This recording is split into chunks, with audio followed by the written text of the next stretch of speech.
Buenas tardes.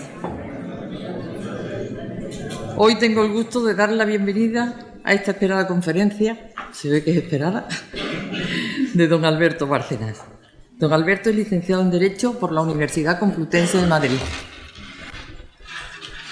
Doctor en Historia Contemporánea por el CEU San Pablo, por su tesis La redención de penas en el Valle de los Caídos. Desde 2001 es profesor del Instituto CEU de Humanidades Ángel Ayala, donde ahora es profesor emérito.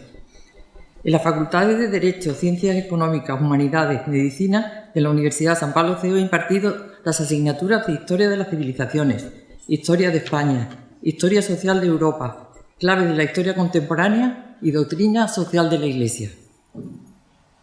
Ha sido profesor de la Escuela CEU de Negocios y de la Universitas Senyorius CEU entre 2009 y 2020, de Historia Universal Contemporánea e Historia de la Iglesia.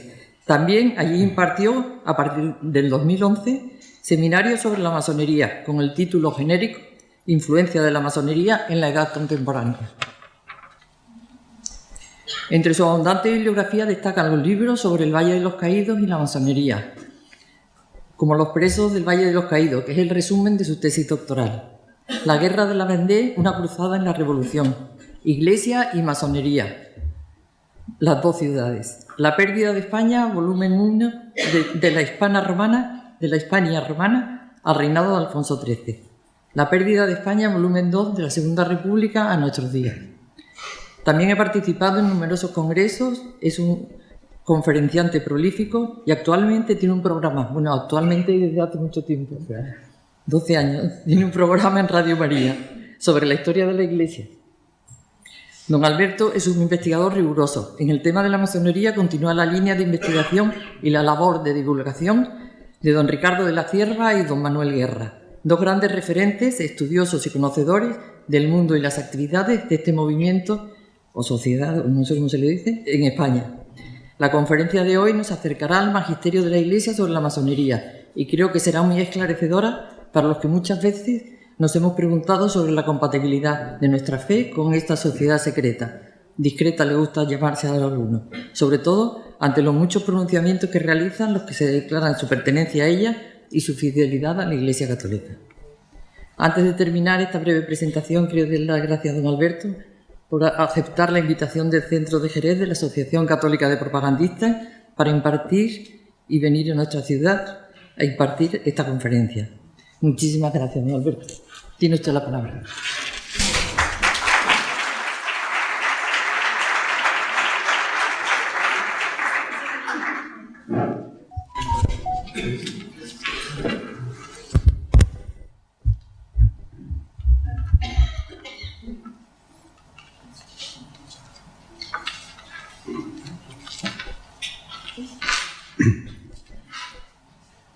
Gracias por la presentación, sumamente amable, y vamos a entrar en materia porque es una materia densa que cuando yo he tratado en el ámbito universitario, y creo que en eso he sido casi precursor, porque seminarios sobre masonería en la universidad, desde luego al menos en Madrid, no se habían celebrado hasta, por lo menos que yo conozca, y desde luego con la orientación que yo le he dado, es decir, desde la óptica católica, hasta a partir del año 2011 aproximadamente, que en el CEU, en la Universitas Senyorius, Universidad de Mayores, se celebró, impartí yo el primer seminario.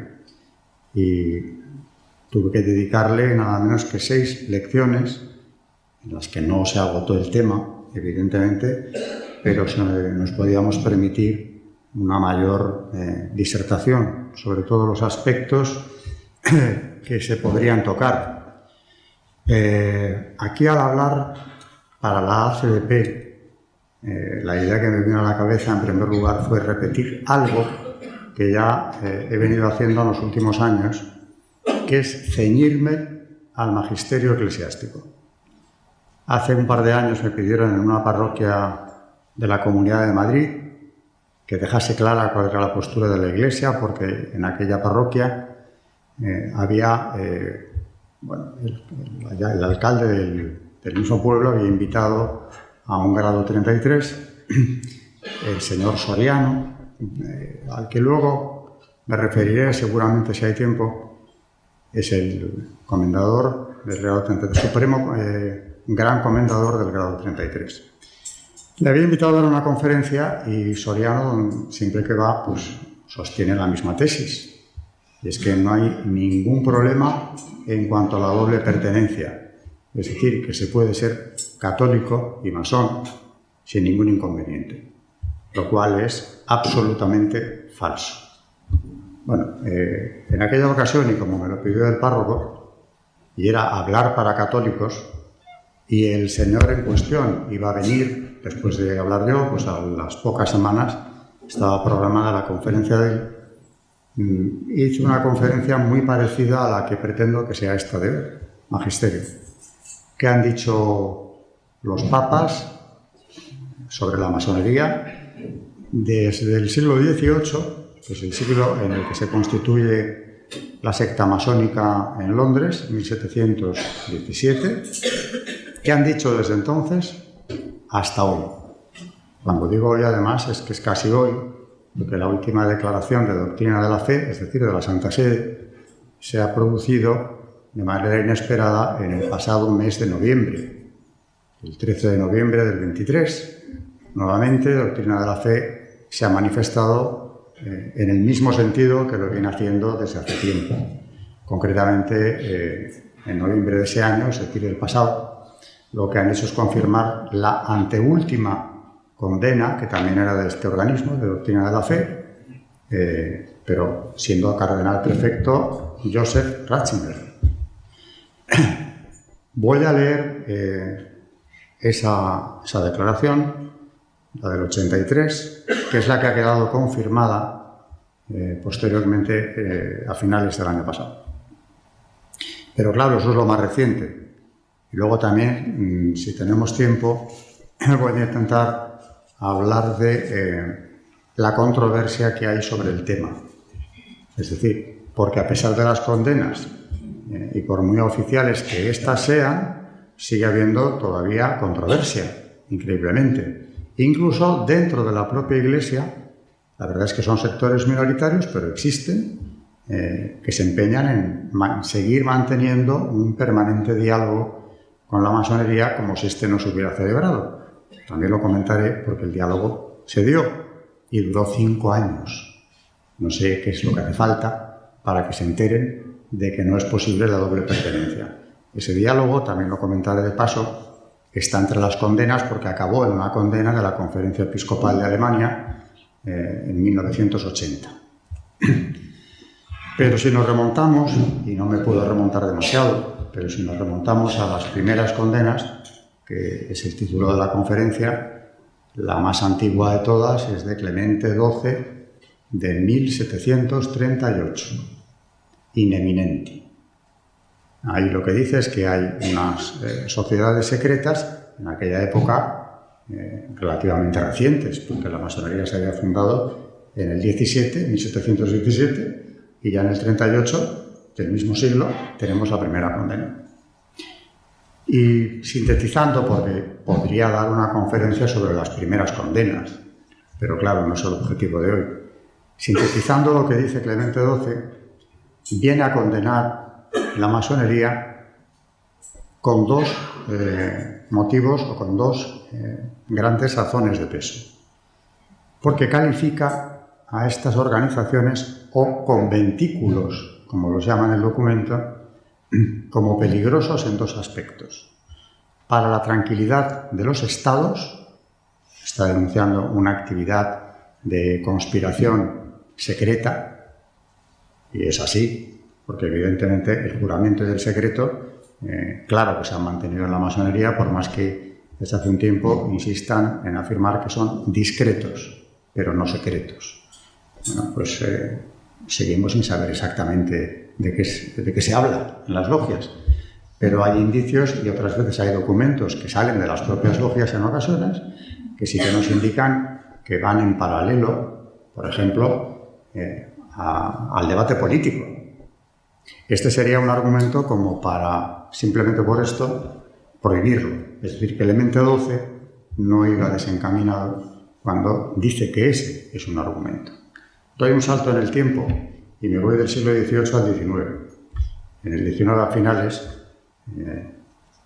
precisamente en el Congreso de los Diputados, el gran artífice de la Restauración, junto con Cánovas del Castillo, Práxedes Mateo Sagasta, que claro que fue masón y grado 33, fue interpelado por Vázquez de Mella. Además, lo hizo de manera muy calculada porque era en el hemiciclo lleno, en un pleno. Y dijo que tenían derecho a saber si lo era o no lo era, puesto que si en la masonería se siguen consignas, obediencias, jerarquías y todo lo que hay dentro, pues en un sentido se ha calificado a veces de un Estado dentro del Estado, deberíamos tener derecho a saber si el señor presidente del gobierno es o no es masón. Sagasta contestó: lo he sido, no podía negarlo, era del dominio público. Pero al ver que los papas insistían, esa parte casi tiene hasta gracia, ¿no? Necesitó que insistieran, es decir, no bastaba con unas cuantas. Al ver que insistían, dice, lo dejé. En el diario de sesiones de las Cortes, esto es del año 1892, apunta el taquígrafo aplausos y risas de los señores diputados. Porque Sagasta, como durmiente, es decir, cuando dejó de trabajar en su logia, fue más activo de lo que había sido nunca. Es decir, Vázquez de Mella le estaba planteando una cuestión vital en la vida de un político. ¿Sigue usted otras estrategias? ¿Tiene otros intereses? ¿Otras consignas que seguir? Porque si es así, no nos habla usted de democracia y de un sistema constitucional, etcétera, como era el de la Restauración. Volviendo a Clemente XII, no se equivocaba. Pero aparte de mencionar esa actividad peligrosa para la tranquilidad del Estado, el siguiente argumento es de más peso, porque dice que también esa actividad es peligrosa para la salvación de las almas. Y claro, como Papa le interesa todavía más eso. ¿Por qué? Pues porque induce al error de una manera a veces no tan evidente y aparta de la verdadera fe, aparta de toda la tradición dogmática de la Iglesia a quien se inscriba en una de estas asociaciones. ¿Por qué? Pues porque, por más que ahora sigan defendiendo lo de la doble pertenencia, como hace el señor Soriano, en la masonería, de verdad, no se acepta ningún dogma que no sea propio. Hace poco el obispo Stagliano, que fue obispo de Noto y hoy preside la Comisión Pontificia de Teología, a raíz de algo que contaré más adelante, viene a calificar, esto ha sido este año, califica la masonería como una herejía, que él compara, para que nos centremos, los que conocen menos el asunto, con el arrianismo. Es decir, Jesús no es hijo de Dios, ni tiene naturaleza divina. Y en la masonería es que es así. Por eso dice que lo más cercano a la herejía arriana es el pensamiento masónico en relación con Jesús. Por tanto, el que siga este pensamiento, estas directrices masónicas, por más que sea católico, vaya a misa los domingos o cuando él quiera ir, tiene que saber que no puede hacerlo, no puede comulgar. Esta prohibición se mantiene. Aquí ya sale una razón teológica. Si lo que se profesa dentro de la masonería es lo que acabo de decir, Cristo no es Dios, a partir de ahí podríamos añadir otras cosas, pero ese es un motivo de peso.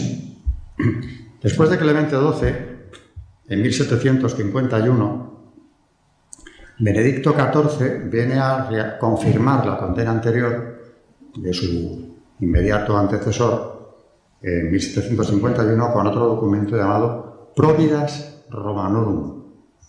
Es interesante porque ahí dice que él no tendría por qué, pero sale a confirmar lo dicho por su antecesor porque se ha corrido el rumor de que ya esa prohibición está caducada, ya que el nuevo pontífice, que era Benedicto XIV, no había condenado la masonería de forma expresa, como si fuera necesario, dice él, que cada papa tuviera que confirmar todo lo que ha dicho su antecesor. Que se pare un poco. ¿Eh? Que se pare un poco. A ver qué pasa ahora. Bueno, dice que no tiene por qué confirmarlo, pero que dado que el rumor se ha extendido, no tiene ningún problema en hacerlo y considera que es una obligación, de hecho. En el documento, en Providas, en el cuerpo del documento, introduce toda la condena anterior, in eminenti, entera, solo que Benedicto XIV añade algunos argumentos más. Por ejemplo, habla del secreto, el abuso sacrílego del juramento, donde viene a decir algo que también afecta al Estado.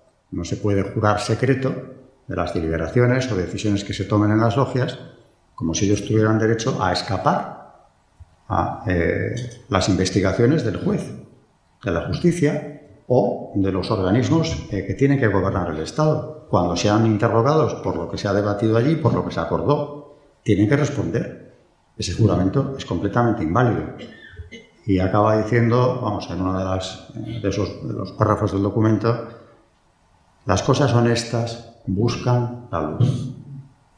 Es decir, todo este secreto, desde luego, no tiene ninguna buena intención. Así empezaba el siglo. Por cierto, esta segunda condena es de 1751 y en ella Benedicto XIV llamaba al brazo secular, es decir, a los gobernantes, a involucrarse en esta cruzada antimasónica, colaborando con el sumo pontífice. Inmediatamente, en ese mismo año, Fernando VI, rey de España, su hermano Carlos, que era rey de Nápoles, y llegó a ser aquí luego Carlos III, los dos fulminan sendas legislaciones muy duras, muy estrictas, para que lo que era una condena pontificia en sus estados, los estados de la monarquía hispánica y los de Nápoles, independientes en ese momento, se aplique lo que el Papa ha dicho. Es decir, pasa a ser no solamente algo condenado por la Iglesia, sino un delito que debe perseguirse de oficio. Ya su padre, Felipe V, había tomado medidas en este sentido. Sus hijos, Fernando VI y Carlos III, irán más allá. Es decir, que como precedente de soberanos que desde el poder aplican lo que dice la Iglesia en el sentido de darle una fuerza de ley, nos iríamos a 1751, ese mismo año aparece esto. Viene luego el siglo, bueno, ya en el siglo XVIII, a finales, Pío VI vuelve a condenar la masonería, pero además añade algo que es nuevo. Es que hay una infiltración, dice él, junto a los tronos de los reyes, en las casas de los notables, en los estrados de las academias y, lo que es más triste, en el santuario. Está denunciando una infiltración masónica ya en todas las instancias del poder, incluido el eclesiástico. Pío VI. Llega el siglo XIX, que es ya el siglo de las revoluciones liberales, siempre impulsadas o conectadas con las logias masónicas, siempre en América y en Europa. En España de manera muy concreta. De ahí las desamortizaciones eclesiásticas que se van sucediendo. Y en el siglo XIX las condenas se hacen incluso más contundentes de lo que habían sido antes. Todos los papas del XIX, todos, tienen una o más condenas contra la masonería. Yo destacaría, y por eso la he enviado aquí, al centro de la CDP, una especialmente importante, que es Humanum Genus. Humanum Genus de León XIII, del año 1884, es, yo creo, el documento más detallado en cuanto a las condenas pontificias se refiere. Empieza ya con una introducción que interpela al lector, porque nos dice que el linaje humano, desde que por el pecado hubo se apartado de su creador, está dividido en dos bandos, diversos y adversos. Estoy resumiendo mucho lo que dice. El bando de Jesucristo, el bando de Satanás. Y en ese bando de Satanás, cuando ya nos ha hecho una introducción fuerte, y además creo que de gran elevación, porque se ha ido al nivel espiritual, al combate espiritual. Cuando ya ha hecho esto, naturalmente en el bando de Satanás, liderándolo, empieza a hablar de la masonería. Y ya ahí empieza a analizar la situación. Cómo han intentado, y van haciéndolo, copar la enseñanza, forjar a las nuevas generaciones en el pensamiento masónico, apartar a la Iglesia siempre que tengan ocasión, allí donde triunfan las revoluciones liberales, de la enseñanza. Ese ha sido un caballo de batalla persistente en el siglo XX igual. Aquí en la Segunda República tuvimos ocasión de comprobarlo con la Ley de Congregaciones Religiosas, etc. Pero para no seguir hablando más de Humanum Genus, hay otro párrafo muy interesante en el que, analizando paso a paso todo lo que la masonería hace como maquina contra la Iglesia, aquí es una de las encíclicas donde más claro queda ese motivo de condena, la maquinación contra la Iglesia, dice también que el designio principal de esta secta, por cierto, nunca se ha hecho separación dentro de las ramas masónicas. Cuando la Iglesia ha condenado, todas quedan condenadas. El designio principal, decía León XIII, es demoler hasta sus cimientos todo el orden religioso y civil levantado por el cristianismo. Y acaba en clave espiritual la encíclica diciendo algo así como: tan fiero asalto exige igual defensa, y pide a los fieles de Jesucristo que se encomienden a María Santísima, que ya en su Inmaculada Concepción derrotó a Satanás. Otra vez la mención de las dos ciudades. Por cierto, en la introducción cita a San Agustín: la ciudad de Dios, la ciudad del hombre. Bueno, esta encíclica es histórica y yo creo que es insuperable. Vienen luego más condenas. En el siglo XX se promulga, el año 17, el Código de Derecho Canónico, y ahí se trata también del tema de la masonería. Dice textualmente: los fieles deben abstenerse de las asociaciones secretas condenadas, sediciosas o que se esfuerzan en sustraerse a la legítima vigilancia de la Iglesia. Los que dan su nombre a la secta masónica o a otras asociaciones del mismo género que maquinan contra la Iglesia, atención a esta frase porque volverá a salir, o contra las potestades civiles legítimas, incurren ipso facto en excomunión, simplemente reservada a la sede apostólica. Nadie más podía levantar la excomunión de un masón. Ipso facto significa de manera inmediata. A los clérigos, de los cuales también se ocupa el código, que han cometido el delito que se trata en los cánones, bueno, salto los números para no hacerlo más denso, debe castigárseles además de con las penas establecidas en los citados cánones, con la suspensión o privación del mismo beneficio, oficio, dignidad, pensión o cargo que puedan tener en la Iglesia. Los clérigos y religiosos que den su nombre a la secta masónica o a otras asociaciones semejantes deben además ser denunciados a la Sagrada Congregación del Santo Oficio. Parece que esto es de 1917, por lo tanto, siempre la masonería ha hecho lo mismo. Todo esto está caducado. Es cierto que hay un código de derecho canónico posterior, del que ahora me ocuparé. Pero ya que hemos hablado de clérigos, tengo que decir, para que nadie se llame a engaño, que en el año 2013, el actual Papa, Francisco, sabedor de que un sacerdote católico, claro, de la diócesis de Annecy, en Alta Saboya, se llama Pascal Bessin, era párroco en Megève y era masón. Primero lo negó, luego se lo acabó reconociendo a su obispo. El Papa, a través de Doctrina de la Fe, instó al obispo a hablar con este masón. Aquí ya se tuvieron consideraciones que no solían tenerse y decirle que las dos cosas no podía ser.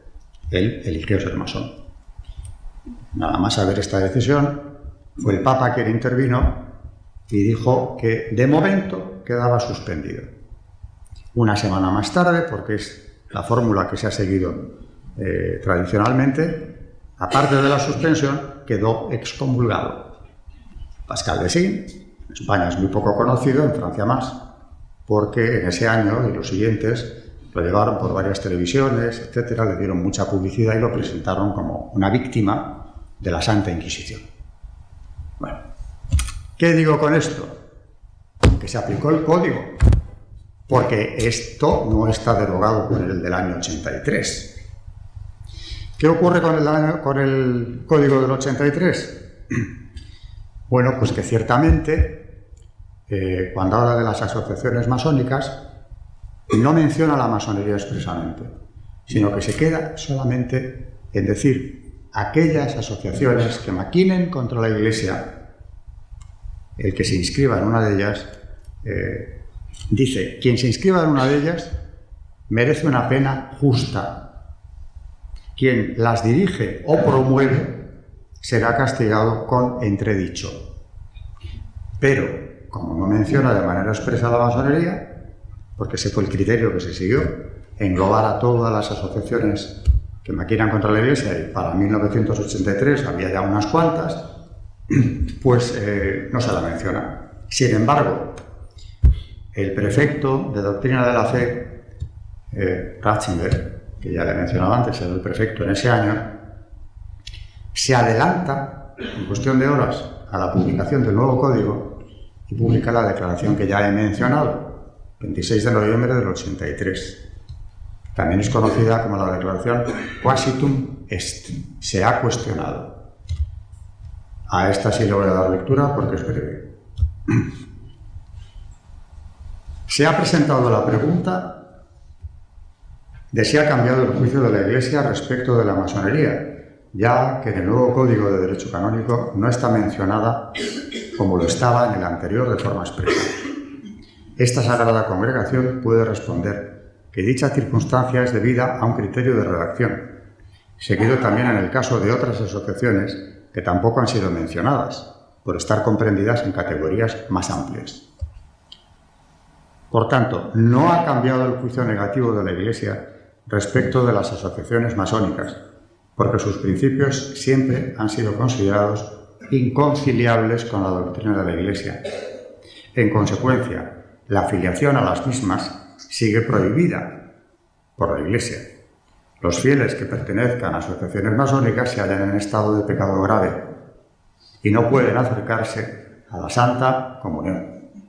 Y además añade, no entra en la competencia de las autoridades eclesiásticas locales, conferencias episcopales, por ejemplo, pronunciarse sobre la naturaleza de las asociaciones masónicas con un juicio que implique derogación de cuanto se ha establecido más arriba, según el sentido de la declaración, y se remite a una declaración anterior de Doctrina de la Fe, de 2 años antes, de 1981.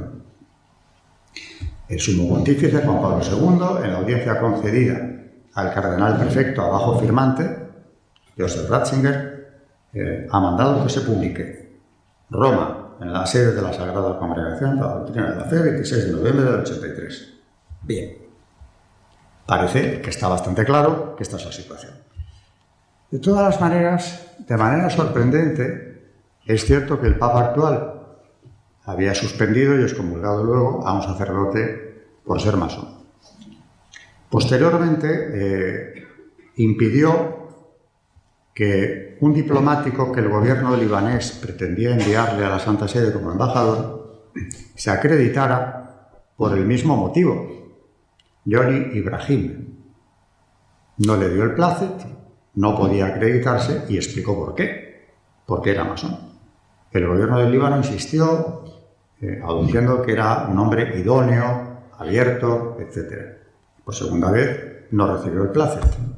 Tiene por último un discurso histórico en Turín ante los salesianos, que no voy a extenderme en él, pero que desde luego vuelve a relacionar las fuerzas del mal, nada menos, con la masonería, que era muy poderosa en Turín en el siglo XIX, y viene a decir que a pesar de esa maldad que en la ciudad se respiraba, la obra de San Juan Bosco triunfó y tuvo una expansión internacional.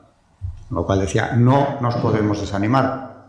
Aquí mismo en esta ciudad pasaba aquello y sin embargo, véase el resultado.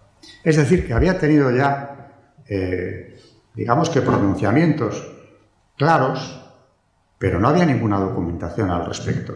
Insisto que no era necesario, pero por si acaso la sorpresa llegó, y ya lo he dicho, el 13 de noviembre del 23, cuando se dirige un obispo filipino, el obispo de Dumanguete, Monseñor Cortés, a la doctrina de la fe, preguntándole qué debe hacer él allí, porque en su diócesis cada vez hay más católicos que son masones.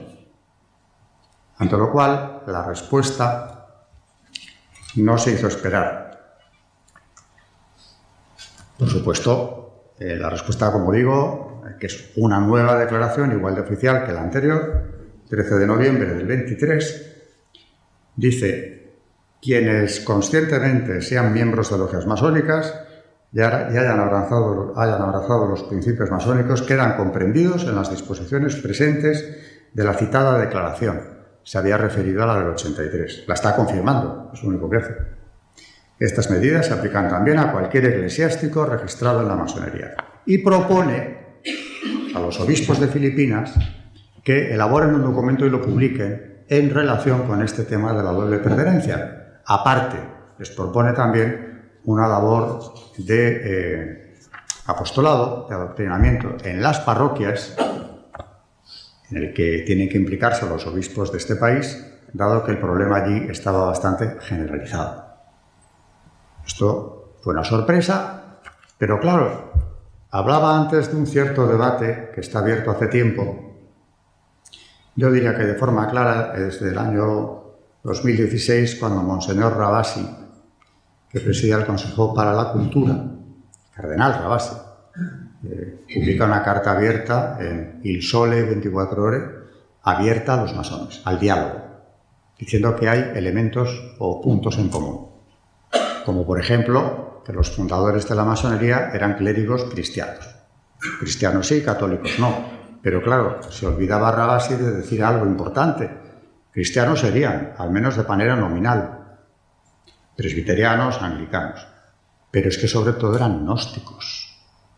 Y claro, ahí la situación cambia, porque la gnosis, sea cual sea, siempre pretende que va a instruir a quienes sigan esa escuela en un conocimiento oculto que se va suministrando gradualmente. En el caso de la masonería es un elemento o es un conocimiento que se les va dando perfeccionador del individuo, que le eleva sobre el común de los mortales, de manera que ya, cuando él termine ese recorrido, que hará acompañado grado a grado por los maestros de las logias, será un hombre superior y muy distante del profano, que es como se llama a los que no son masones.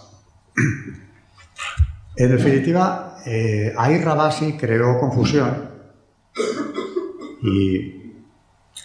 ¿Nos queda poco, no? 5 minutos. Bueno, Monseñor Rabasi, como digo, ahí abre una brecha que luego ha sido utilizada dentro de la Iglesia, también algunos sacerdotes proclives a esa apertura. Por ejemplo, en 2017, en el Colegio de Abogados de Madrid, se celebró una conferencia entre dos conferenciantes que iban juntos, el señor Soriano, que ya le he mencionado, quien preside el Supremo Consejo del grado 33, que iba acompañado de un sacerdote jesuita, Pedro Álvarez Lázaro, fundador en su día, en el año 89, de un instituto dentro de la Universidad de Comillas, cuyo nombre es descriptivo, para la investigación del liberalismo, krausismo y la masonería. Evidentemente, cuando una universidad crea un instituto, lo hace para potenciar ese tema. El instituto funcionó, Pedro Álvarez Lázaro publicó más de un libro a favor de la masonería, el más conocido ya en su título lo dice: La masonería, escuela de formación del ciudadano. Bueno, fueron juntos el grado 33, señor Soriano, y el jesuita Pedro Álvarez Lázaro. Hubo un gran escándalo porque el Colegio de Abogados se llenó. Interpelaron a algunos de los asistentes en los días posteriores al rector de la Universidad de Comillas, que contestó al menos a dos de los que le habían interpelado, preguntándole que cómo era posible que hubiera ocurrido esto. Y cómo era posible también que ese instituto poco conocido estuviera funcionando desde el año 69 allí. La respuesta que dio el rector fue que es que a uno le dice: no vayan ustedes a creer que el padre Álvarez Lázaro es masón. Lo que ocurre es que nosotros estamos en la línea de Monseñor Rabasi, de la apertura. Bueno, pues no podían estar en esa línea y simplemente estaban porque querían. Pero hay unas declaraciones demasiado claras como para que se insista en esto. Ya no han abandonado esta corriente algunos. Dentro de la masonería ha habido iniciativas en la misma dirección. Y, por ejemplo, en el año 17 hubo una reunión, es un año clave porque era el centenario de la masonería, era ya el tercer centenario, el 18 al 21 de la masonería, y en Siracusa, el Gran Oriente de Italia, organizó un encuentro que llevaba ese título: Católicos y masones, tan lejos, tan cerca. Invitaron al obispo de Noto, Monseñor Stagliano, que vi que acudía. Y pensé, bueno, pues otro que ha entrado en este juego, o que le han engañado. Pero más les valía a los del Gran Oriente no haber invitado al Monseñor Stagliano, porque hizo unas declaraciones demoledoras posteriormente. Dice que fue a predicarles el Evangelio por una cuestión de caridad, porque hay que llevárselo a todo el mundo, incluidos los lobos, dice. Les he explicado que para la Iglesia del Vaticano II, la del diálogo, ellos no están cerca ni lejos, sino totalmente fuera. Están fuera de la comunión católica, están excomulgados. Les expliqué lo que es la excomunión, así que permítanme tranquilizar a todos aquellos que piensan que mi presencia dialogal era una especie de despacho de aduana. Absolutamente no. No entra en mi competencia hacer esto, pero como teólogo, como obispo y sobre todo como teólogo, he querido explicar que están fuera de la comunión de la Iglesia. Fracasó el encuentro de Siracusa, que es donde se celebró, y bueno, lo dejamos para concluir ya la conferencia con otro intento curiosísimo que se ha dado en febrero de este año. En febrero de este año, la iniciativa parte nuevamente del Gran Oriente de Italia.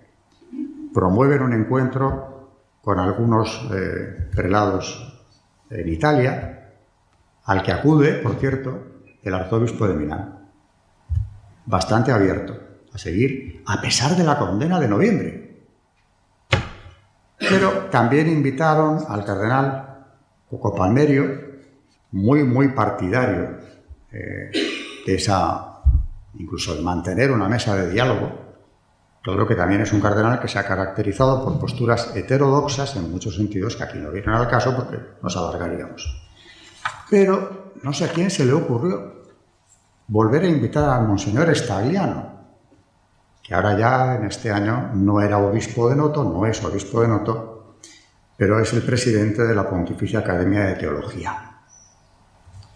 Y bueno, independientemente de lo que dijeran los demás prelados, nuevamente publica unas declaraciones muy contundentes, tanto como fueron las del año 17, yo diría que incluso más, donde dice: estamos hablando de que preside la Academia Pontificia de Teología. La masonería es una herejía que se alinea fundamentalmente con la herejía arriana, como dije antes. El presidente de la Academia Pontificia vuelve a explicar claramente: al fin y al cabo, dice Stagliano, fue precisamente Arrio quien imaginó que Jesús era un gran arquitecto del universo, que es el título que dan en la masonería a ese ente o Dios difuso y que además cada masón puede interpretar a su manera. Negando la divinidad, aquí está yo creo que el punto clave, de Jesucristo. Sí, claro, esto es lo que dio lugar en su día al Concilio de Nicea, cuyo credo seguimos recitando, engendrado, no creado, de la misma naturaleza que el Padre, Dios de Dios, luz de luz, no es una criatura de Dios. Es decir, les está contestando a los masones como contestó el concilio de entonces a Arrio. Luego dice que, claro, la distancia entre la masonería y la Iglesia la califica de distancia sideral. Nuestra fraternidad se establece, dice el antiguo obispo, sobre el sacramento del amor de Dios en Jesús. Se establece sobre la Eucaristía, no solo sobre la idea genérica de seres humanos. Aquí habla de la Eucaristía y la relaciona con esa comunión entre católicos. El misterio contra el esoterismo. También en la religión hay misterios, pero ese misterio se revela. En el esoterismo no, eso permanece oculto y a los que se inician se les va entreabriendo el misterio, pero queda para ellos. Y bueno, muchas veces el misterio es que quien está iluminando y apoyando el camino de perfeccionamiento es nada menos que Lucifer, también esto hay que decirlo. Hay algunas obediencias masónicas más expresamente luciferinas. Pongo un ejemplo, derecho humano. Y lo pongo porque conozco bien a un ex-masón converso, amigo mío hoy en día, francés, aunque tiene apellidos españoles, Abad Gallardo. Dejó la masonería, fue castigado con la indigencia, le avisaron, pero se cumplió el castigo, y publicó un primer libro en español, bueno, traducido al español, que lleva por título ¿Por qué dejé de ser masón? Le conocí hace unos años en Madrid, vino luego él también a Madrid a presentar mi libro sobre la masonería. En esa ocasión, la primera, le dije, ¿tú en qué momento supiste? Le pregunté yo, porque yo creo que ahí está la clave, o por lo menos una de las principales claves. ¿En qué momento supiste que se veneraba a Lucifer? Y él me contestó con toda sencillez, y yo lo supe en el grado primero, porque en derecho humano no se revela después, sino ya desde el grado primero.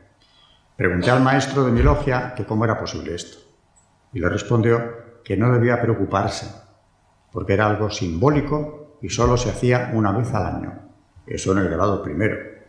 ¿Simbólico por qué? Porque Lucifer es una especie de Prometeo que simboliza para ellos la rebelión, la libertad, el crecimiento del hombre contra cualquier tiranía, incluida la de Adonai, de Dios. Bueno, él estuvo allí, llegó al grado 12, se marchó y posteriormente yo le animé mucho a que lo hiciera. Ha publicado un segundo libro cuyo título es Serví a Lucifer sin saberlo. Esto lo digo solamente de pasada y porque Monseñor Stagliano habló de esoterismo. Luego, ¿cuál es la situación actual? Yo creo que si nos atenemos como debemos a lo que la Santa Sede establece, pues no deberíamos tener dudas. Aquellos que siembran dudas son algunos de estos prelados, como he dicho, el arzobispo de Milán, el cardenal Coco Palmerio, en su día Rabasi, que han abierto unas líneas peligrosas. Además, en otros tiempos, anteriores al concilio probablemente, estos señores solo por ello habrían cesado en su cargo, porque es un desacato absoluto a lo que la autoridad pontificia ha establecido. Se les ha dejado correr, lo cual tampoco me parece del todo justo, porque si se has comulgado al sacerdote masón, claro que aquel era masón, estos no. Estos dicen que hay que abrirse al diálogo y mantener la mesa de diálogo abierta. Pero es que, claro, con esto acabo. En el año 80, desde el 75, se venían reuniendo la Gran Logia de Alemania y la inglesa, que es la madre de todas las logias, con la Conferencia Episcopal de Alemania, a instancias de doctrina de la fe y a petición de Pablo VI.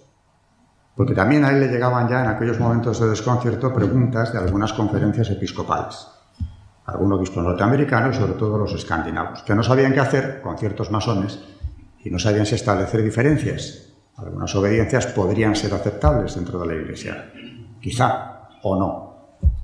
5 años de reuniones, casi 6.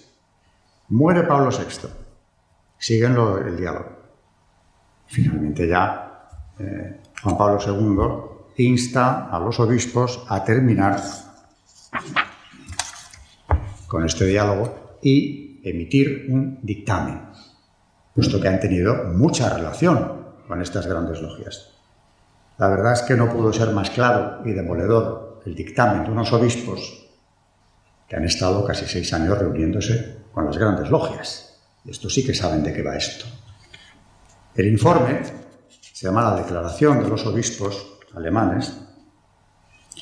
Dice lo siguiente, solamente me voy a quedar con lo principal.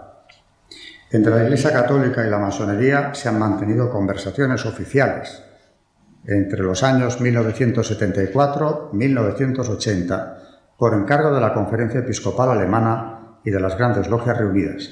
En el curso de las mismas se ha tratado de constatar si la masonería ha experimentado cambios a lo largo del tiempo, tales que consientan a los católicos pertenecer a ella actualmente. Las conversaciones se han desarrollado en un clima de cordialidad, etcétera, etcétera. Se han estudiado los 3 primeros estadios, los 3 primeros grados. 3 de 33. No profundizaron más. Y aún así dice, de pertenencia a la secta. Después de atento estudio de estos 3 estadios primeros, la Iglesia ha constatado que existen contrastes fundamentales e insuperables. En su esencia, la masonería no ha cambiado. La pertenencia a la masonería pone en duda los fundamentos de la existencia de Cristo. El examen minucioso de sus rituales y de las afirmaciones fundamentales, como la constatación objetiva de que hoy no ha sufrido ningún cambio, la masonería lleva a esta conclusión obvia. No es compatible la pertenencia a la Iglesia Católica y al mismo tiempo a la masonería. Esto es lo que trajo esta declaración de los obispos, es lo que trajo la declaración que he citado de pasada, de Doctrina de la Fe de 1981, que recoge o que menciona también la del 83. Así que desde el año 80 hasta hoy ha habido 3 declaraciones de Doctrina de la Fe, 81, 83 y luego ya en este siglo, la del pasado mes de noviembre, en el mismo sentido. Y además la del 81 viene como consecuencia de los casi 6 años de diálogo ininterrumpido entre grandes logias y conferencia episcopal. ¿Cómo nos pueden hablar de apertura al diálogo? Rabasi, por su edad, conoce perfectamente el informe de los obispos alemanes y lo que ocurrió en aquel momento. Diálogo claro que ha habido y muy serio. ¿Cómo puede luego venir el arzobispo de Milán y decir lo mismo en febrero, cuando en el mes de noviembre Doctrina de la Fe ha vuelto a reiterar la condena del 83, del 81, etcétera? Es, yo creo, que una manifiesta rebelión contra la autoridad pontificia que, por los motivos que sean, no ha resultado sancionada, ni en el caso de Rabasi, ni de momento en el caso de los que se reunieron, bueno, claro, excluyendo a Stagliano, que ha sido siempre clarísimo, los obispos, arzobispo y un cardenal, que se reunieron con el gran maestro del Gran Oriente de Italia. Eso quedó en el aire. Yo creo que luego las declaraciones de Stagliano, tan contundentes, por lo menos han echado un velo sobre esa mesa de diálogo y no se ha vuelto a hablar de él. Pero no se puede descartar que renazca más adelante.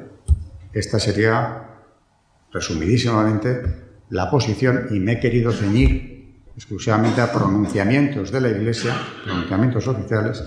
Esta sería la situación actual. No he querido obviar que hay tendencias dentro de la Iglesia, si bien minoritarias, que se han abierto un diálogo y han insistido en abrirse, a pesar de que esos diálogos nunca han tenido una solución feliz. Este sería el resumen.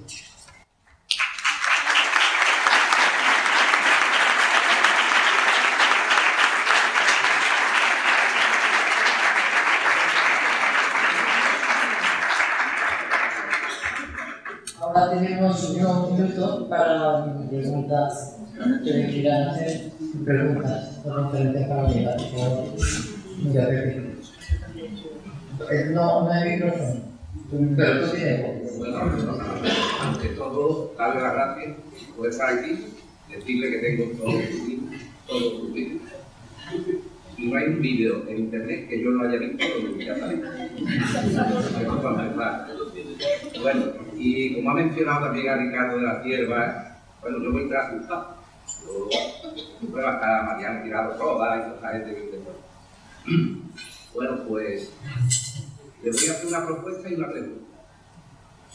Decía de la Cierva que no todos los masones son satánicos, pero todos los satánicos son masones.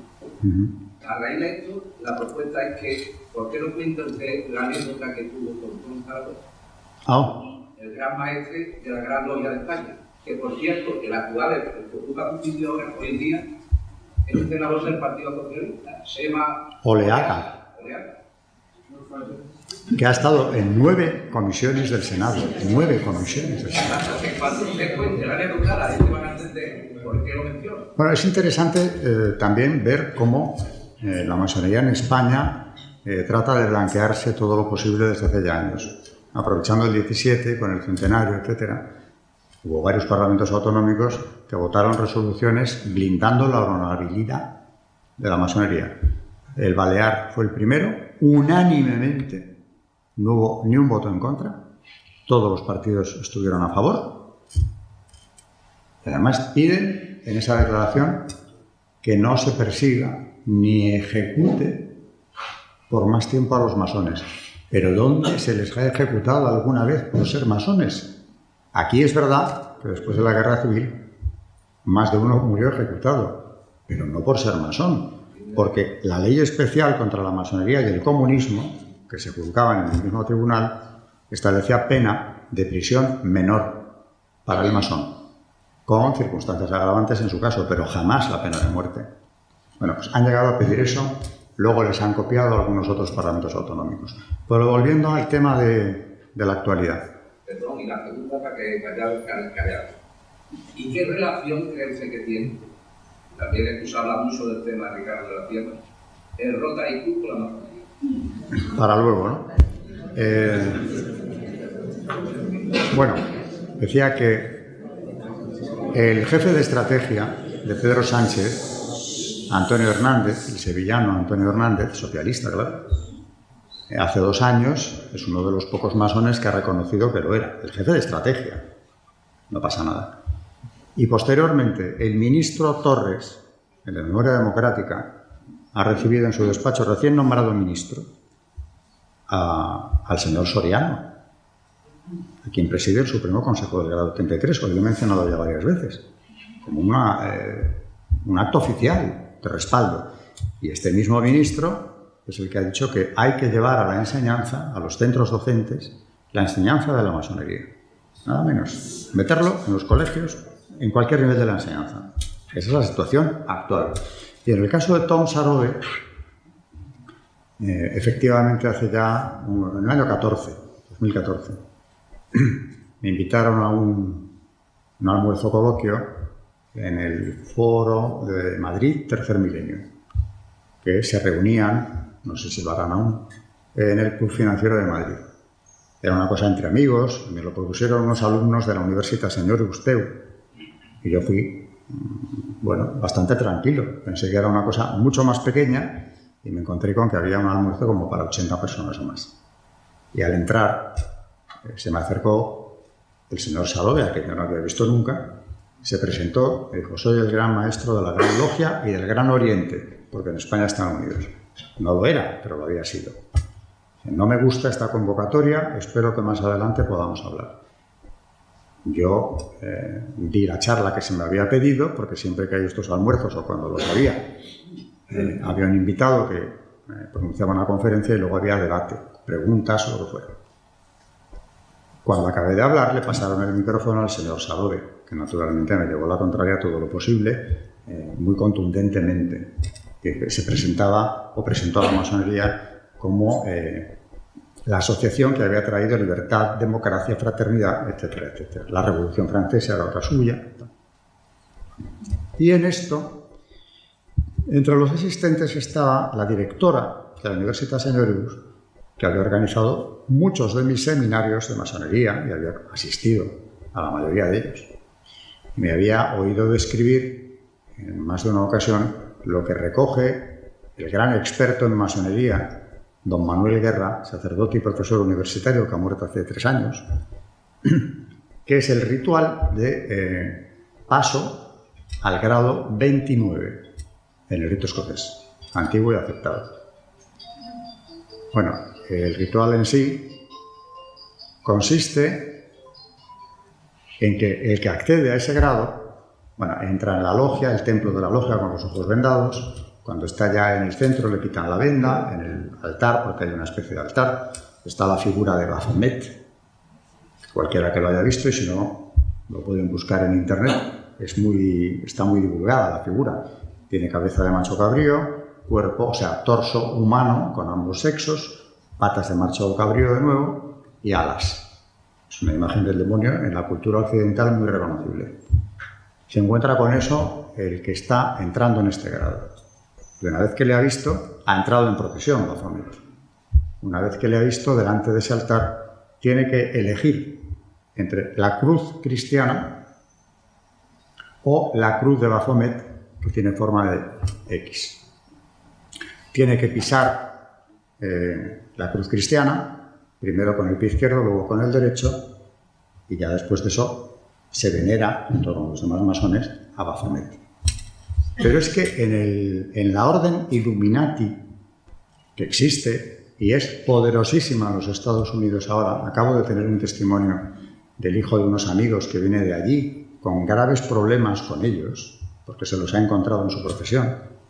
Le han presionado para que entrara y le han amenazado con que si no lo hacía, pues su recorrido profesional estaba muy limitado.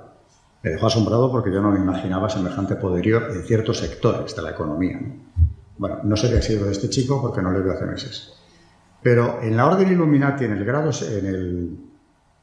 grado sexto, hacen un ritual parecidísimo, en el cual, delante también de Baphomet, el que recibe ese grado tiene que decir: esta cruz, mientras tira al suelo el crucifijo, símbolo de muerte y destrucción, desaparezca del mundo. Brille la luz de Baphomet. Esto es lo que querían que el hijo de mis amigos hiciera. O sea, que no es ninguna leyenda. Bueno, cuando ocurrió esto, cuando yo leí el ritual, le volvieron a pasar el micrófono al señor Sarobe, que había estado muy combativo cuando tuvo el turno de intervención. Y ocurrió algo asombroso porque se quedó con el micrófono en la mano por un tiempo que no sabría decir, pero se nos hizo interminable porque no abrió la boca.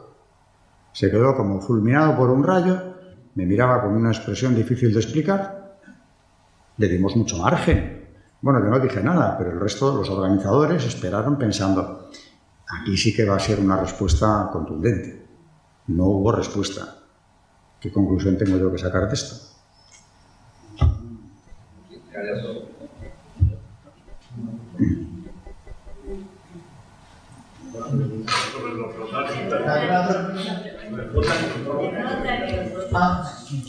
Bueno, sobre los rotuarios, yo no diría que son exactamente masonería. No hay ese cúmulo de condenas. En el caso de la masonería son cientos de condenas de papas. En el caso de los rotarios hubo bastantes condenas de obispos en el siglo pasado, 1920 hasta 1930, un poco más tarde, obispos españoles y el cardenal Segura, entre otros, y obispos de Hispanoamérica. ¿Qué tienen que ver con la masonería?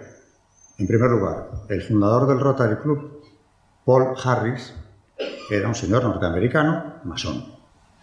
Ya, si el que lo funda es un masón, ya tenemos ahí un punto de unión. Podríamos haber dicho, bueno, pero luego no imprimió ese carácter en el Rotary. Pero a mí me consta, lo tengo documentado, que en los años 30, cuando llovían las condenas episcopales, el Rotary funcionaba como una sucursal de las logias masónicas.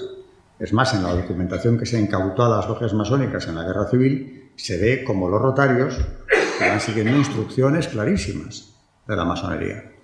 Esto fue entonces. De los años 30 hacia aquí tengo menos información. Aquella está muy clara y documentada. Sin embargo, mi opinión es que son, o puede haber dentro del Rotary, gente bien pensante, que quizá no se ha enterado muy bien de dónde ha entrado, aunque la estructura es masónica. Y desde luego los que entran ahí saben, y muchos de ellos lo hacen, por no decir casi todos, porque se van a encontrar un camino profesionalmente hablando interesante. Por eso tienen un cupo de profesiones. No pueden entrar en un club determinado más de un número exacto, los que ellos pueden colocar o promocionar. Pero aparte de que hay gente bien pensante, católicos practicantes, etcétera, también hay masones que van a misa, ¿no? Y les da lo mismo. En cambio del Rotary sí que tengo alguna referencia no tan halagüeña. Como un rotario, puedes decir, bueno, a título personal, que se dedicó a perseguir a unos colegios católicos en la Comunidad de Madrid y, bueno, acabó cerrando uno de ellos. Y por otro lado, a mí, por la publicación del libro de la masonería, la única amenaza directa que me ha llegado, de forma verbal, es de un político, bueno, una señora, que era un alto cargo, que yo sepa no pertenece a la masonería y sin embargo sí es del Rotary Club. Esta señora lo que me hace llegar es que el libro, la publicación del libro no quedará impune. Yo tengo que pensar, ¿por qué se lo toma como algo tan personal como para hacer amenazas no solo a mí, al editor también, si ella no pertenece a la masonería? ¿Por qué se siente aludida? A mí no me ha pasado nada. Al editor tuvo que tomar medidas. No le iban a matar ni nada parecido, pero sí que le estaban buscando la ruina porque ya tenía poder político suficiente para conseguirlo. Y muchas veces la masonería, antiguamente, eran más dados al castigo físico, incluso la eliminación. A Maurice Quedé, que es un médico francés masón que dejó de serlo, siglo XX, sí le amenazaron de muerte cuando lo dejó. Posteriormente veo que la línea que llevan en cuanto al castigo es más bien económica, que no es pequeña, como el caso de Abad Gallardo, que se quedó en la calle. Y a este señor, o mejor dicho, la señora Rotaria, que venía por nosotros, estaba buscándole las vueltas a través de Hacienda a mi editor. No consiguió nada, pero iba por ahí. Y luego, claro, también he tenido referencias, ya no personales, pero sí de amigos míos, de casos de prevaricación, influencia dentro de los juicios entre abogados y jueces masones, rotarios, entre rotarios y masones también. Es una combinación peligrosa cuando se da. Yo se lo he dicho a alguno en una reunión que me invitaron donde había rotarios y otros que no eran. Uno estaba muy agobiado, explicándome que él era católico y un buen católico y no tenía nada que ver con todo esto. Pero yo le pregunté, ¿reconocerás que esto funciona así? Y esto es como funcionan las logias. Me lo reconoció. Yo no digo que tú estés en una situación tan condenable, pero estás metido en una cosa en la que yo no entraría nunca, ni le aconsejaría a nadie acercarse. Porque tengo la suficiente información como para decir, de momento, prudencia.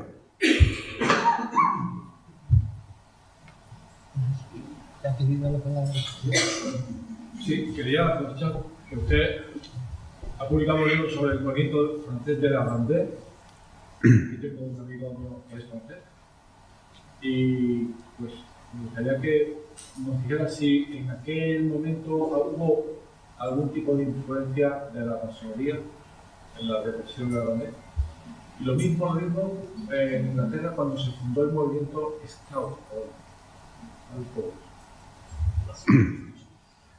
Todo lo que haya sido anterior a 1717 no cuenta porque no hay masonería operativa. La persecución que tuvieron los católicos en Inglaterra es a partir de Enrique VIII. En Francia, concretamente, la persecución de la Vendée, que es un genocidio, no reconocido, pero es lo que es.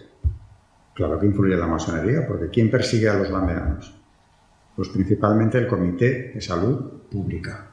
Y si vamos a analizar quiénes son los que forman el comité, vemos que hay un alto porcentaje de masones, de distintas obediencias, pero ya estaban representados incluso allí, por ejemplo, Mirabeau. Es verdad que luego murieron bastantes masones en las luchas que hubo entre también los clubs de la revolución. Mirabeau es un Illuminati. Pero en el Comité de Salud Pública hay otros. Danton también es masón. Y el odio que se manifestó contra el catolicismo en esa etapa del terror, esa destrucción sistemática, no solo de la fe, sino de las imágenes, de las iglesias, la prohibición del culto, porque al final prohibieron el culto. Al principio eran juramentados y refractarios, al final ni unos ni otros, todos estaban condenados. Ahí, cuando se ve ese odio a la fe católica, tienes que pensar que hay algo más, una idea liberal, democrática, etc. Y ya que sale el tema, Greco, Pipin, pasado mes de abril, bueno, este personaje es francés y es el director general del Centro Europeo para la Ley y la Justicia, acreditado en la Unión Europea y que suele llevar recursos siempre a favor de la vida. Gregor Pipin, interpretando qué significaba el hecho de que hayan introducido en la Constitución francesa el derecho fundamental al aborto, lo explica brillantemente diciendo: esta inclusión en la Constitución significa el hecho de que Francia adopta una determinada filosofía de Estado, una filosofía materialista, atea, contraria, por supuesto, al concepto antropológico cristiano, por un lado. Y acaba diciendo: por otro lado, significa que a partir de ahora, si alguien tenía dudas, la masonería se convierte en la Iglesia de la República. Nadie la ha llevado a la contraria. Ahí queda eso.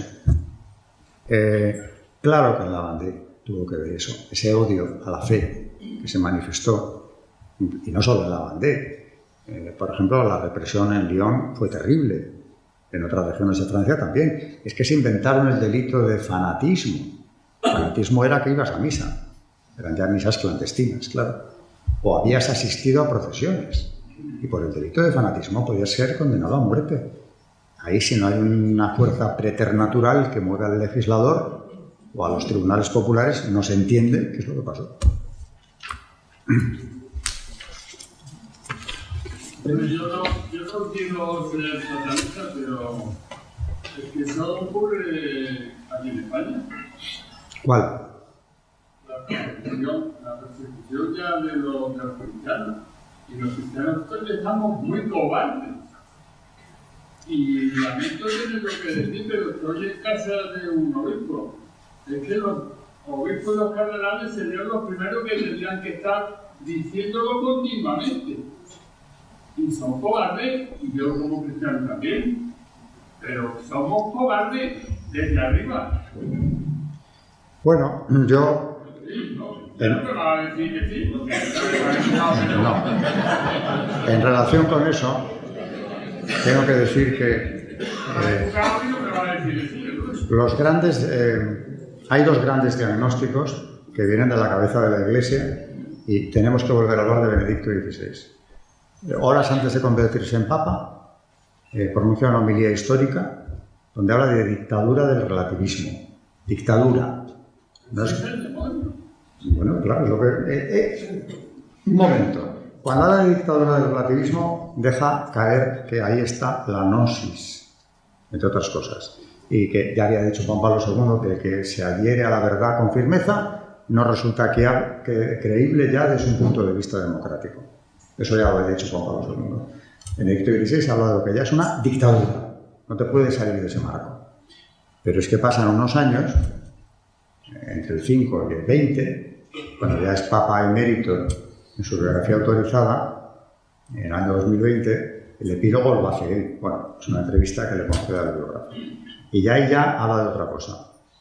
Ya no habla de dictadura del relativismo. Habla de un credo del anticristo que se ha impuesto ya, a base de los llamados nuevos derechos, que son sexuales y reproductivos, que son los que ha ido enunciando e imponiendo Naciones Unidas y la Unión Europea. El aborto es uno de los llamados nuevos derechos. Sobre ellos dijo también el mismo Papa que no son ningunos derechos, sino la expresión de deseos egoístas, que carecen de fundamento en la verdadera naturaleza humana. Pero dice, hace unos años hablar del matrimonio homosexual hubiera resultado absurdo para cualquiera. Otro tanto ocurre con el aborto como derecho. También habla de la producción de seres humanos en laboratorio. Hay muchas otras cosas. Se ha ido consolidando un credo del anticristo, que todo el que se atreva a contradecir está excluido del consenso social básico. Esa era la situación ya en 2020, por supuesto, y antes incluso también. Pero es muy impresionante que el mismo que hablaba de dictadura del relativismo, 20 años, no, 15 años más tarde, dice, no, eso ya fue el puente que sirvió para llegar a esto. Ahora tenemos una dictadura mucho más terrible. Y acaba diciendo, es natural tener miedo. Cuando Benedicto XVI utiliza esa palabra, quiere enfatizar algo. Y añade, mucho miedo a este poder intelectual del anticristo. Sería necesaria la oración de toda una diócesis, de la Iglesia entera, se corrige a sí mismo, para poder detenerlo. Estamos en eso. Ahora, él lo dijo, es cierto. Pues cuidado con los socialistas. Perdón. Hay dos palabras que digan. Yo leí un libro buenísimo que era La trama masónica del profesor Guerra. Y luego vi que este libro lo habían quitado en medio un poco porque López Rojas, el presidente del Illuminati España, no sé qué, había dicho que se había sabido, que el libro, no sé qué, que por favor lo quitaran del medio. Creo que se quitó, no sé bien. Bueno, La pregunta es, ¿a López Rojas lo han arruinado igual que a su amigo Alberto Gallardo? ¿O han tomado alguna medida por salirse del derecho que quiere decir Franco? ¿a Manuel Guerra? No. López Rojas. Por decir, me he salido de la logia, ya Bueno, no vamos a ver. y ya no es una igual que a Sergio Gallardo. Eso no falla nunca. Está arruinado, sí. O sea, no sé qué medidas han tomado con él en concreto, pero ha ido bastante lejos, ha denunciado cosas terribles, ha investigado cosas también importantes. Yo, el caso de este señor, lo que hayan hecho con él, no lo sé. Ahora, sé que por sistema, y tengo una persona cercana, este amigo mío, ¿no? Sergio Gallardo, que me contó cómo lo hicieron, los pasos que dieron, cómo lo dejaron a él y a su mujer, a los dos, en la calle, y a día de hoy tienen que vivir pues, con la ayuda de sus hijos, después de haber gozado de una posición más que desahogada. O sea que va por ahí. Y claro, resistir a eso, que te estén avisando, te quedas en la calle, y seguir diciendo me voy a pesar de todo, es complicado. O sea, tienes que tener una convicción muy clara de la conversión. En el caso de Sergio la tiene, es un hombre muy mariano y que todo esto le resbala ya bastante, pero ha sido muy duro para el matrimonio. Y en el caso de Manuel Guerra, bueno... Perdón, ¿qué habla de López de Rojas, de Cataluña, el Illuminati? El presidente del Illuminati. No, ese hombre era judío. Y del judaísmo, ¿qué pasa? Hay un vídeo muy bueno de, ¿acordáis de cómo era este López de López o cómo era? Jiménez de López. Ponen López Rojas y Jiménez de López. Pero este está muy tranquilo, esta muerta a su judaísmo y a este no le ha pasado nada. Porque había que darle aplauso para entender por qué no ha pasado nada. Sí, muchas gracias por la posición. Yo quería pensar que aparte de todas esas contradicciones entre la masonería y el catolicismo, que por supuesto comparto, me parece que una de las más evidentes es que al final la masonería, aunque se presenta inicialmente incluso como algo benefactor, ¿no? como algo pacífico, democrático y tal, cuando ha tenido la oportunidad en la historia se ha mostrado abiertamente violenta, físicamente violenta contra la Iglesia. Lo acaba de comentar el caso de la Vendée, pero también en México, que era la constitución abiertamente masónica en Díaz Canel, la guerra cristera. y luego en España con la Segunda República. La República abiertamente masónica. Cuando ha tenido, como digo, la oportunidad, han sido violentos, sin duda, contra la Iglesia Católica, porque su fin, como se comenta, es erradicar cualquier un rescoldo de catolicismo que pueda quedar en la sociedad. Entonces, a ese respecto, mi pregunta sería, ¿qué opinión le parece que pudo tener, qué importancia pudo tener la consagración que se hizo en el tiempo de Alfonso XIII al Sagrado Corazón de España? Y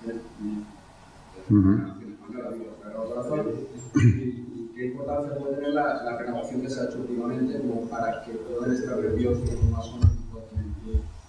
Bueno, con el Sagrado Corazón tienen un problema de siempre y además es una consagración complicada porque antes que Alfonso XIII, García Moreno, que fue presidente de Ecuador, que es el primer país que se consagró al Sagrado Corazón, recibió amenazas y finalmente fue asesinado. Es más claro que eso. Y la correspondencia que se conserva, que mantenía con Pío IX, es muy esclarecedora. Las amenazas venían de Alemania, nada menos, porque esto es una internacional. Y que no querían permitir una república tan claramente católica, confesional en todo y coherente en esto, como la de García Moreno. Consagró la república al Sagrado Corazón y acabó siendo asesinado, pero él sabía por qué le iban a matar, es que lo ha dejado escrito. Y en el caso de Alfonso XIII, pues efectivamente tuvo dos momentos importantes. Por ejemplo, en el año la primera consagración, porque él hizo 3. En el año 11, al acabar el Congreso Eucarístico que se celebró en Madrid en el mes de junio-julio, la clausura del Congreso se celebró porque él lo improvisó en el Palacio Real de Madrid. Primera consagración que se hace en el Salón del Trono. Entendiendo que no era un ámbito idóneo, unos días más tarde se vuelve a consagrar España en la cripta de la Almudena, que es lo único que estaba terminado de la iglesia. Y por eso esa cripta sigue siendo, y hay una placa que puso el cardenal Rouco, Iglesia Nacional del Sagrado Corazón. Pero ya cuando lo del 19, que es el monumento en el Cerro de los Ángeles, cuando el padre Crowley, que era el que llevaba el secretariado de las consagraciones, acudió a Palacio porque le pidió audiencia para agradecerle toda su implicación en el tema del Cerro de los Ángeles, le dijo que había cumplido con sumo gusto ese deber moral de rey católico. Dijo, en este mismo salón donde estamos ahora he recibido a una delegación de la Masonería Internacional que eran 12 personas. Presidía la delegación el doctor Simarro. Eso no lo dice el padre Crowley, que es el que cuenta todo esto, pero lo sé. Y lo que le dicen, bueno, son todos ellos masones de alto grado, es que vienen tiempos muy difíciles y que él tiene que tomar partido. Si se inicia una logia, le traían ya un documento para que lo firmase. A partir de ahí le garantizan que aunque vengan tiempos turbulentos, la monarquía en España no caerá, pero además de iniciarse, tiene que antidemocráticamente, por cierto, promover que en España se apliquen una serie de leyes, se aprueben, cosa que él, como rey constitucional, no podía hacer. Le piden que se implique, que entre en el juego político, luego hablan del borboneo, pero si le están exigiendo eso, ¿qué era? Redefinición de la familia, escuela laica para todo el mundo y, por supuesto, claro, su afiliación. Le cuenta al padre Crowley, lo cuenta al padre, que les despidió con una venia, es decir, que los echó del salón. Y al irse, Simarro le dice, lo sentimos, vuestra majestad acaba de firmar su abdicación y su salida de España. Esto fue el 19. El 31, bueno, el 30, si vamos a ver el pacto de San Sebastián, ¿quiénes se reunieron allí para acabar con la monarquía? De 18, que tampoco eran muchos. O sea, los regímenes pueden caer con muy poca gente, ¿eh? De 18, 16 eran masones. Y viene una república totalmente masónica. Bueno, podríamos estar hablando no una, sino varias conferencias de los altos cargos, de cómo se redactó la Constitución del 31 contra la Iglesia, y ahí apunto solo un dato. El que presidía la comisión parlamentaria que redactó la Constitución del 31, Luis Jiménez de Asúa, su nombre simbólico era Carrara.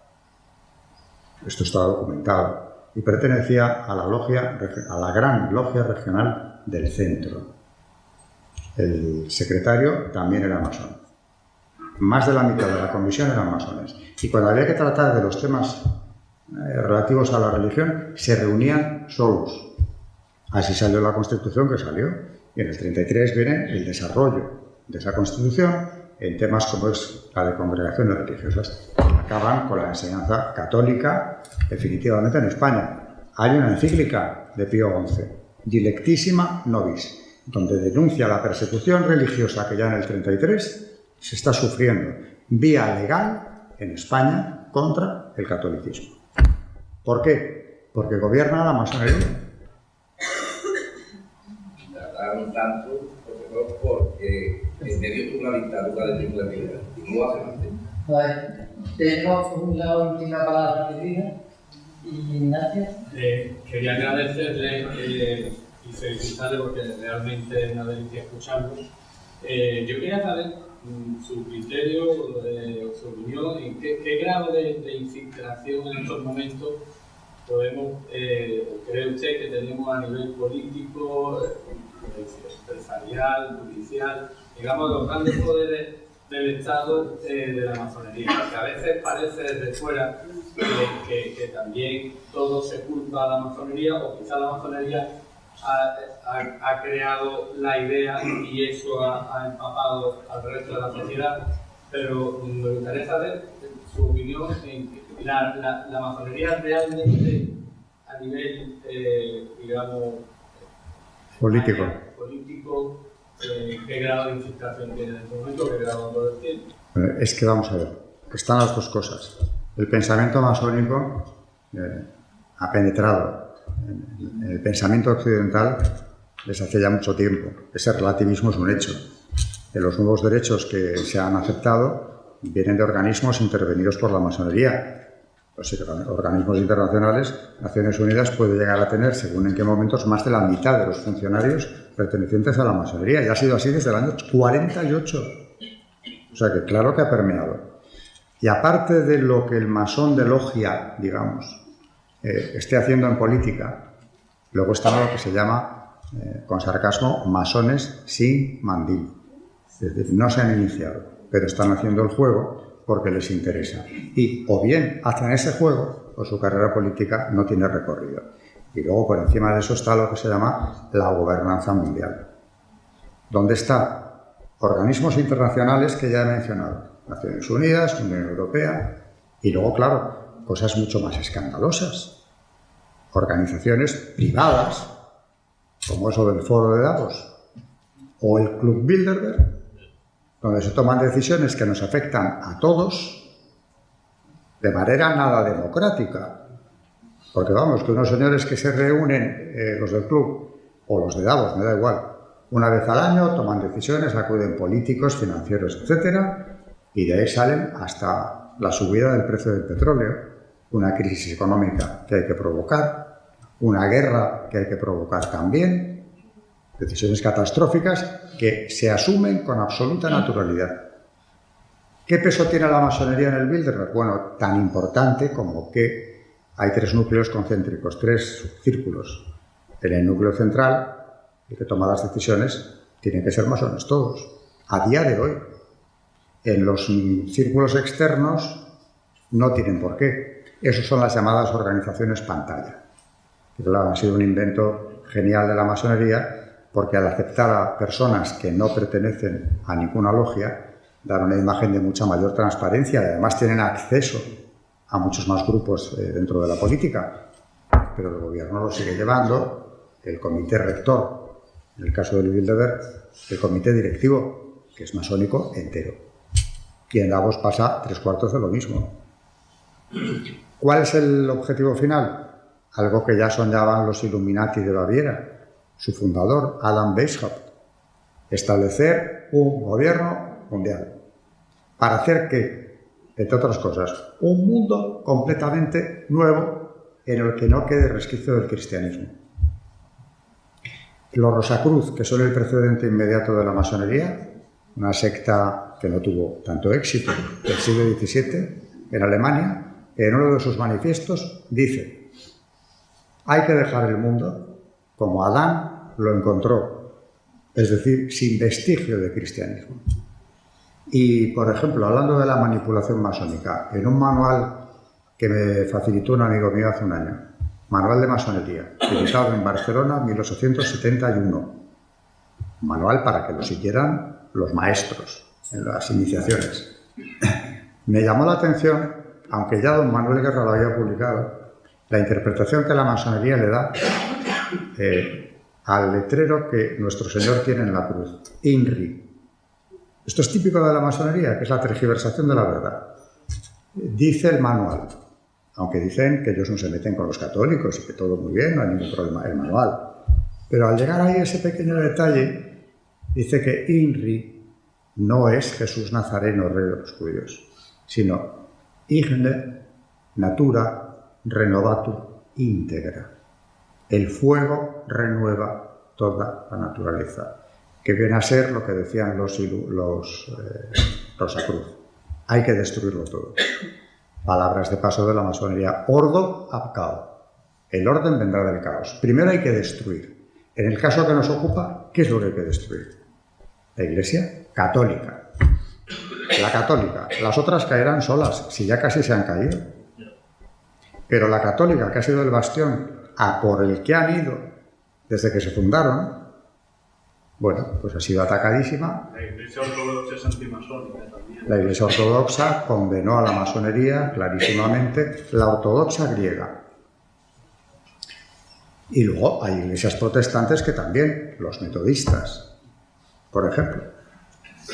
Los presbiterianos de Escocia también. Sí, ya para finalizar y hacerlo global y que comprenda la relación entre judaísmo y masonería. Bueno, vamos a ver, la masonería, como es esotérica, desde el principio ya los Rosacruz hicieron suya la cábala judía, que es la gnosis judía, la numerología, la interpretación de los elementos, la introducción de la alquimia, la astrología.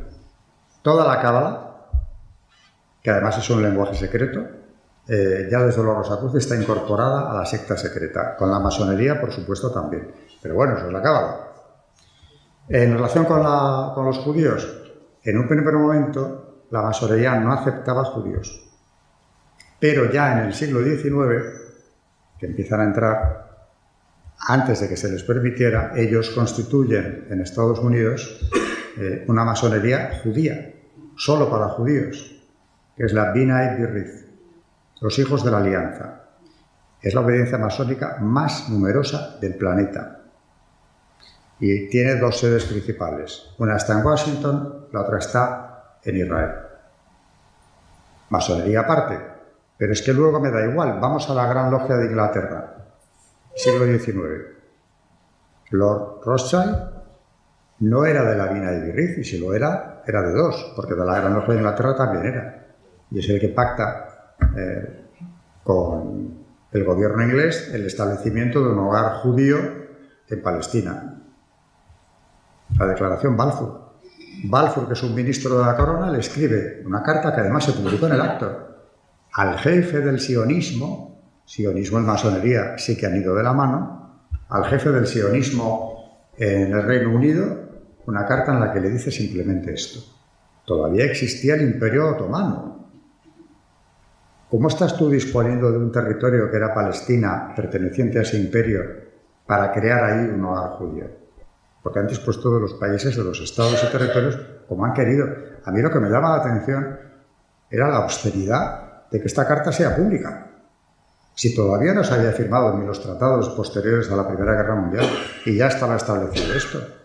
Lo que sí ha ido de la mano es el sionismo, que es una cosa que habría que matizar mejor, y la masonería siempre. Aquí Balfour, el ministro, y los Rothschild, los dos, pertenecían a la misma gran logia. Eran dos hermanos de logia que se están escribiendo una carta para uno decir lo que hace el otro. ¿Quién financió los primeros asentamientos en Palestina de judíos? Mucho antes de la Segunda Guerra Mundial, muchísimo, a principios del siglo XX. La gran banca norteamericana judía y, por supuesto, la familia Rothschild. Esa conexión sí. Agenda 2030, que nos dé un libro. Pues, simplemente una idea. La Agenda 2030 es la hoja de ruta del nuevo orden mundial. Aplicando eso se acaba logrando una tiranía vestida de ecologismo y de otras cosas que no sostiene el mínimo análisis crítico. Remito a lo que dijo sobre el tema, ya que estamos en esta casa, Monseñor Munilla hace poco. Habla de la Agenda 2030 como un caramelo envenenado. Y empieza a explicarlo. Se puede hablar muchísimo de ella, pero es la hoja de ruta. Bueno,